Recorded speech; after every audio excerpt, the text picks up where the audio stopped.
interested in the country. Oh, we're live. Sorry. Oh, we're live already. It happened quicker than I thought. Sorry. That's Good morning, everyone. Good evening, everyone. It's more natural like this. It's me, Ashley. So let me mute this. Okay. Sorry, it's me, Ashley, in Carmel, California, your fellow travel advisor. And here's Tine in London. Go ahead and introduce yourself, Tine.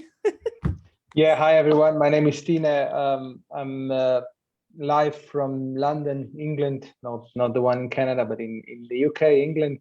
I'm native Slovenian. Used to work for Slovenian Tourist Board for 6 years, and then I started my own company called Mindbrand, which basically works in the UK and the USA and promotes tourism destinations predominantly in Europe, in the Balkan region, and most of them in Slovenia, which is my, as I said, native country. And yes, we are Ashley and Tina, and we started this sort of how do we call it, a Slovenia Travel Advisors Academy, and we post weekly Facebook posts on Slovenia, so stuff you need to know about Slovenia, everything from interesting parts to learn about Slovenia and the facts about Slovenia. And the end point of this is plan to do a fun trip, which we hope to do it this year, subject to COVID as well. So yes, this is quickly about us. Yeah, so thank you all for joining us. If you haven't, we have 2 other lives we've done in the past 2 weeks, and we plan to go live weekly here for 15 minutes to give you a small bite of what it is, everything about Slovenia. This week, I'm really excited because this is one of my personal favorite topics, and I know several people that are in this group are really into gastronomy travel, culinary travel, wine travel, all that great stuff. And so we're going to do a quick overview about the gastronomic diversity of Slovenia. And at the end, we're going to teach you one phrase that is very relevant to when you're dining in Slovenia. So stay tuned.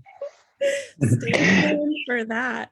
Should I just go ahead and share this site, Tina? Yes, please. I'm going to share, and I'll share with you all watching the link for this, because it's a really super useful site for you all to go to for research afterwards. Yes, but thank you. I'll just let you go. I'll talk away, Tina, and I'll scroll down and do what you want me to do with it. I mean, first we every week we start sort of what's new on the front of opening borders and travel restrictions and COVID and stuff. So at the moment, there's no major change or improvement from last week, as much as I can tell, and as much as I saw on the website.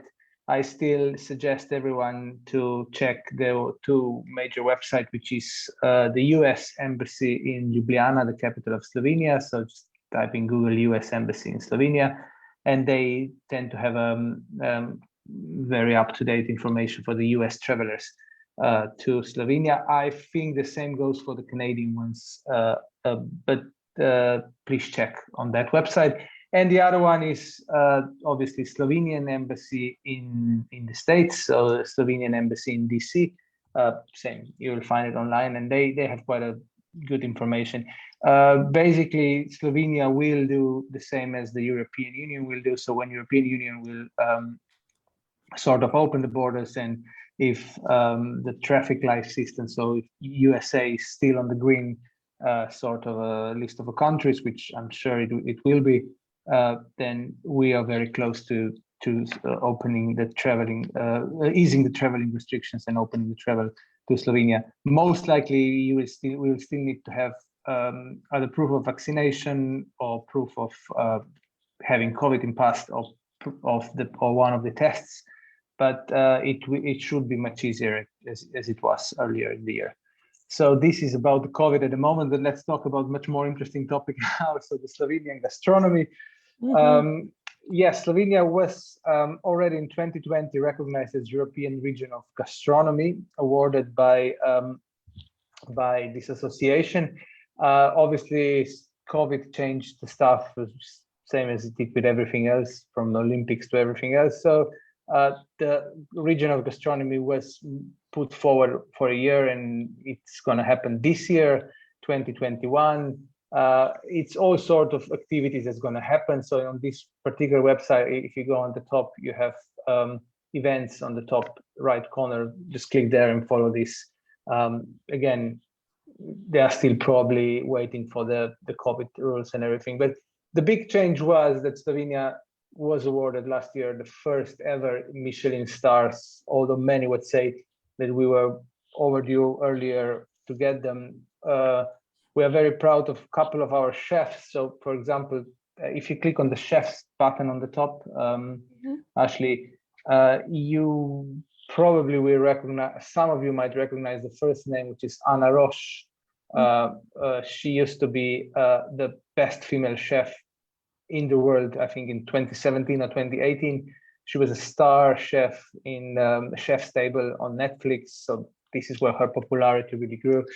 And before COVID, she was practically sold out, or all the slots were sold out with her restaurants. Her restaurant is in a beautiful part of Slovenia in Socha Valley, in northwest part. And yeah, she's really one of a kind, super popular and big ambassador to Slovenia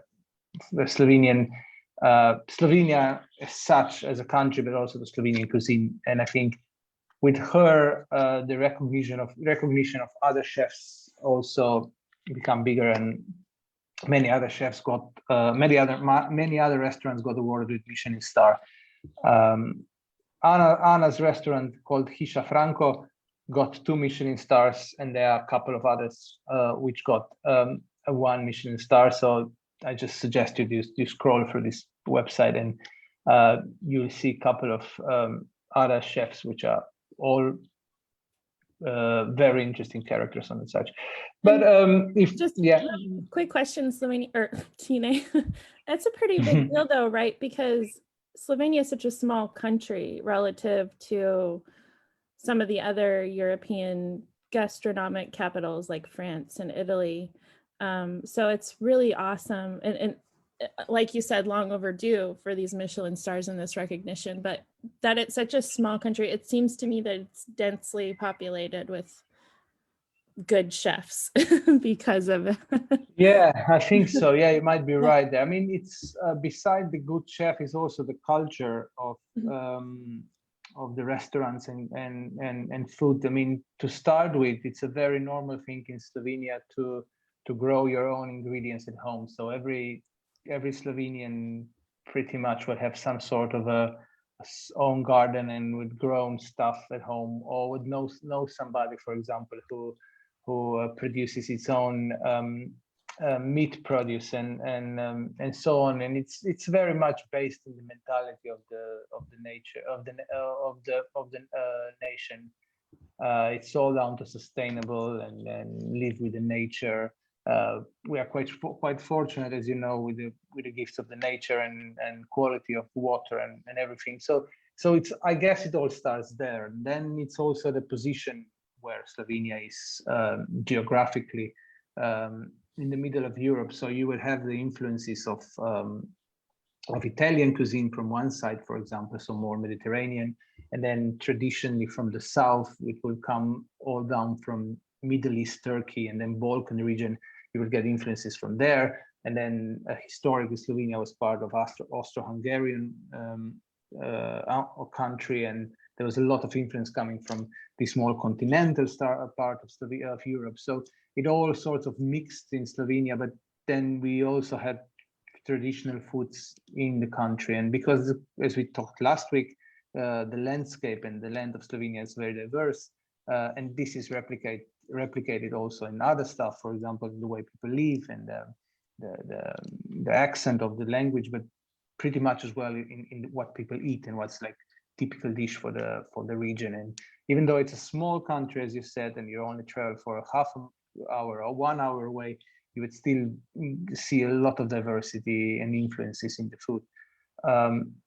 So that's probably the reason. And yeah, I guess the culture of eating quality food, like having time for the meals, like dinners and lunch as well, it's very high. So that's why probably we developed a lot of very quality chefs. It took a while, obviously, to develop the culture of fine dining, but I think in the last 10 years things changed a lot, and that's why we had so many good restaurants. I mean, even though you only have this couple of selected ones, which are the awarded chefs, so the ones that got the Michelin Stars, you're pretty much in every region of Slovenia. You'd find like a small farm stay, like you can tell your experience when we were dining in Peter's homestead. Like it was like a winery, and like the whole family was cooking for us. But it was, maybe you can tell this. Yeah, so I as an adult, I've been to Slovenia twice, and I've had a really diverse experience of dining opportunities from some of the nicest restaurants in Slovenia, like the restaurant at the castle in Ljubljana, the castle in Lake Bled, some, fine dining. I even ate at Anna Roja's, one of her sister restaurants, not Issa Franco, but one of the other ones in that same area. I mean, and every time I ate, it was amazing. But the ones that stick out the most to me that I've enjoyed the most have been in the family-owned, and I don't know if it's like the equivalent of an agroturismo experience in Italy, but basically they feed you what they have available, and it's all locally made. So one was with Tina's cousin, who has a winery, and I can't remember if he made his own cured his own meats, correct? Or did he get it from Yes, I mean, it's a farm to table experience practically. Yeah. So I mean, he doesn't have, he buys locally the meat, and then he produces all sort of cold cuts, or all sorts of salamis and stuff by himself. And you can easily tell that, like, majority, whatever is possible of the ingredients is sourced on a very micro local level, so within the village or within the local villages. And yeah, the whole family is involved into cooking. So, for example, the owner is sort of a winemaker and the head of them, and then his brother cooks, and his mother would prepare some like traditional Slovenian puddings or sweets. And so yeah, it's very, very much family involved business. Oh, sorry. There was another one I did in the Karst region, and it was different than that experience. But they got their meats and cured it was prosciutto. I forget what the version of prosciutto is called in Slovenia. Yeah, prosciutto. Prosciutto is prosciutto, similar. Yeah. And then they got honey from their neighbor. They got olive oil from their neighbor. They got, wine from their neighbor. Just everything was sort of acquired very locally, and all these really high quality ingredients. Like, we don't even talk about how some of these like super important staples of high cuisine are found and sourced in Slovenia, like the Piran salt and the really great olive oil, and truffles can be harvested in Slovenia. Yeah, true. Really great prosciutto, honey. Sorry, so I'm dominating, but like I was just like overwhelmed and amazed by just these local like family experiences, how high quality the food was. And also food can be pretty much diverse. So you have from very meaty stuff or more continental stuff to those who like more fish or sea dish, or for example, where Anna Roche restaurant is, they are very famous by the trouts as well, the socha trouts. So that's a big thing. And of course, the plant-based food is also on the rise. So more and more restaurants will offer you vegetarian or even vegan dishes very commonly. So it's not really something special anymore. It was maybe a couple of years ago. One thing to mention as well is that it's not just a rural Slovenia. It's just not just like a farm stay, but also in the capital, Ljubljana has some really great fine dining places. So, for example, you can dine at the castle in the restaurant called Strelec, which means archer. Yeah, that was. Yes, and then this basically means you sit on the top of the castle on the wall, and then you have like nice background of Slovenian Julian Alps, and basically the whole Ljubljana underneath you, and especially in like this time of the year, maybe slightly later, June, July, it's very pleasant to be up there and enjoy the evening outside. But on this website, if you see on the top, you also have a tab for experiences. So if you click on experiences, I think it's experiences, and that is very cool stuff as well. So this is something we might replicate on our fun trip. So I won't go into all of them, but you can see there are some very interesting experiences based on the part of Slovenia. So either you can meal like in Kobarid, you see, you can have experience like being on the front line because this was the front of some of the biggest battles of the First World War happened there. And then there lower you have something in Istria where it says copper, when you can go into among olives, among vineyards and eat there, and so on and so on. Or you can see there the boat ride to the sustainable fish farm, which you did as well, if you remember, and you liked it a lot. It's just this amazing story by this woman in Slovenia who's just produces very sustainably the sea bass, and it's very dedicated. The whole family is again engaged. And then, I mean, this is a basically you can travel throughout the country and experience significance of the region, but then also, and which can go through the food and through the different tastes of food. And we haven't talked much about wine. I think we talked something about wine last time. I think we need to dedicate a whole session to wine. Yes, I agree. Yeah. Even though wine is mentioned here, but let's do wine and maybe craft beer scene and spirits and all this stuff next time, or one of the next times. One thing we should probably mention today is the honey. And the importance of the honey production and the bees in Slovenia. I mean, Slovenians take the beekeeping extremely serious, and we all know that story that without bees, the whole world will collapse in a matter of years. Basically, beekeeping is part of Slovenian tradition. It was part of Slovenian tradition from ever. So whenever you go in Slovenia, you would see, as you can see now on the screen, you will hit these beehives, which are all very colorful and painted in different colors, and all sorts of activities as well. It's not just production of honey. You have this apitourism type of experiences where you can, it's almost like a spa when you can go and have a spa based all around honey, or you can lay on the top of the beehive and enjoy the vibration and of the beehive, which heals us apparently as well.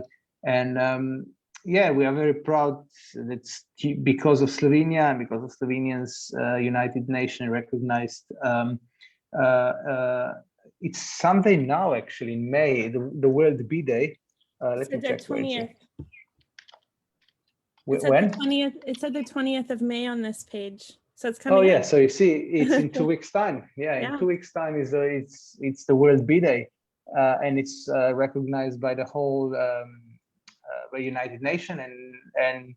And if you go actually in New York, in where United Nations building is, on their garden, there is a beehive there, which is Slovenian beehive, and they have Slovenian bees in the heart of New York. Yes, as well. I mean, so maybe are New Yorkers now as well already, but they originally are Slovenians, those bees, and yeah, I mean, we try to kind of teach the world of the importance of the sustainability and the responsibility towards the nature environment, but especially towards this little creature, bee, which is so important for whatever we do in however nature starts the circus every year.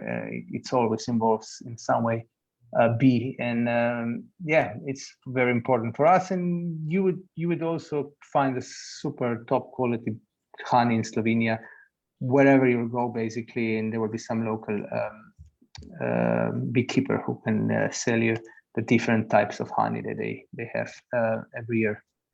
Yeah, I mean, this is basically all short about the food and the culinary experience.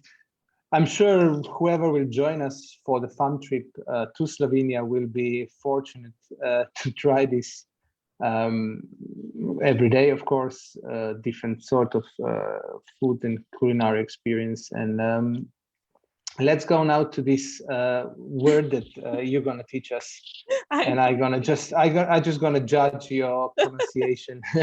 This is always funny. So in honor of our learning about dining in Slovenia, you need to know how to say, I don't know, like, it's like the equivalent of bon appetit, basically, or yes, bon appetit. Yeah. So I'm gonna, here we go. Dober Tek. Fantastic. Excellent. Okay. Dober Tek. Yeah.